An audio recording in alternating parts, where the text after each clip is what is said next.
Hello बच्चों, let's read this question. This question says that find the false statement among the following. तो basically इस question में हमें चार स्टेटमेंट गिवन है और हमें बताना है कि इन चारों स्टेटमेंट में से ऐसी कौन सी स्टेटमेंट है जो कि फॉल्स है। अब अगर इस क्वेश्चन के मैं की कॉन्सेप्ट की बात करूं तो इस क्वेश्चन का जो की कॉन्सेप्ट है वो है बच्चों ecosystem. Let me right it over here. It is ecosystem. अब सबसे पहले तो देखो इकोसिस्टम क्या होता है। तो जो इकोसिस्टम है ये बच्चों एक फंक्शनल इंटरैक्शन होता है।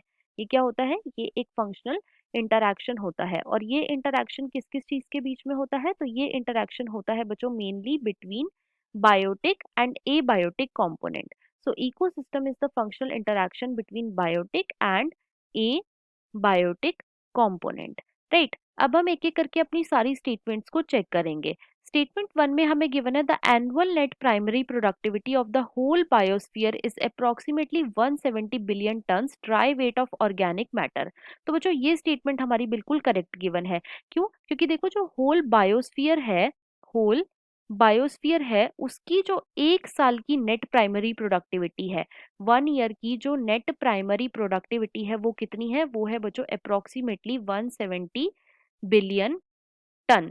और एक टन में कितने केजी होते हैं? एक टन में होते हैं बच्चों 1000 केजी। राइट, अब इस 170 बिलियन टन्स में से 55 बिलियन टन जो है ये हमें कहाँ से मिलता है? ये हमें मिलती है बच्चों ओशियन से। और बाकी की बची हुई जो 115 बिलियन टन है ये हमें कहाँ से मिलती है? ये हमें मिलती है लैंड से। राइट, तो स्टेटमेंट वन जो है ये बिल्कुल करेक्ट गिवन है। और इसमें हमने ड्राई वेट क्यों लिया? ये ड्राई वेट जो होता है बच्चों इसके अंदर से वाटर को रिमूव कर दिया जाता है। और वाटर क्या है? वाटर एक इनऑर्गेनिक सब्सटेंस है। लेकिन जब भी हम किसी प्रोडक्टिविटी की बात करते हैं तो हम सिर्फ ऑर्गेनिक मैटर की ही बात करते हैं। राइट, तो इसलिए स्टेटमेंट वन जो है वो बिल्कुल करेक्ट गिवन है। स्टेटमेंट टू में हमें गिवन है by the process of leaching water soluble inorganic nutrients move upward on the soil horizon and get dissolve as available salts. तो बच्चों यहाँ पे ये स्टेटमेंट हमारी फॉल्स है। राइट, लीचिंग क्या है? लीचिंग एक डीकॉम्पोजिशन का स्टेप है जिसके अंदर क्या होता है कि जो वाटर सॉल्युबल इनऑर्गेनिक न्यूट्रिएंट्स होते हैं बच्चों वो सॉइल होरिजन के अंदर चले जाते हैं। They move down the soil horizon. Right, और फिर ये प्रेसिपिटेट हो जाते हैं as unavailable salts, available salts. Right, तो यहाँ पे जो स्टेटमेंट नंबर 2 है ये हमारी इनकरेक्ट है और क्वेश्चन में हमसे यही पूछा गया था। तो यहाँ पे जो हमारा आंसर हो जाएगा वो क्या होएगा? वो होएगा ऑप्शन नंबर 2। राइट, ऑप्शन 3 में हमें क्या गिवन है? ऑप्शन 3 में हमें गिवन है in a terrestrial ecosystem major producers are herbaceous and woody plants. तो बच्चों ये स्टेटमेंट हमारी बिल्कुल करेक्ट है।